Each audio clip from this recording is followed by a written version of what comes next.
नेहमीच भाजी चपाती खाऊन सुद्धा कंटाळा येतो. काहीतरी रात्रीच्या जेवणासाठी हटके आणि मस्त शोधत असाल तर ही रेसिपी तुमच्यासाठी. आमच्या अहोंना पण काहीतरी चटपटीत खाण्याची इच्छा झाली होती. मला म्हटले काहीतरी 10 ते 15 मिनिटात होणारी अशी रेसिपी बनव जेणेकरून तोंडाला चव आणखीन जबरदस्त येईल. म्हटलं बरं ठीक आहे, आत्ता बनवून आणते बघा.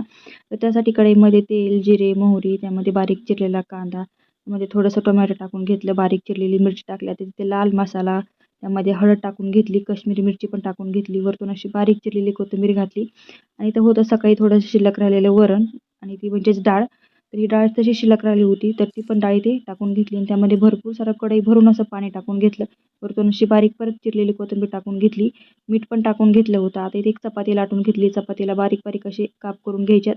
हव्या त्या आकारमध्ये तुम्ही लहान मोठी इथे करू शकता आणि ते सगळे काप करून घेतल्यानंतर त्यामध्ये सोडून घेतले. आमच्याकडेला चकोले म्हणतात, तुमच्याकडे काय म्हणतात बरे. कट करून घेतलेले सगळे यामध्ये घालून घेतले आणि 10 ते 15 मिनिटाला छान असं मंद आचेवर शिजवून घेतलं. आमच्या ह्यांना तर एवढे आवडतील, मला म्हटले दरवेळेस करताना हे असंच बनवत जा. खरंच एक नंबर झालंय.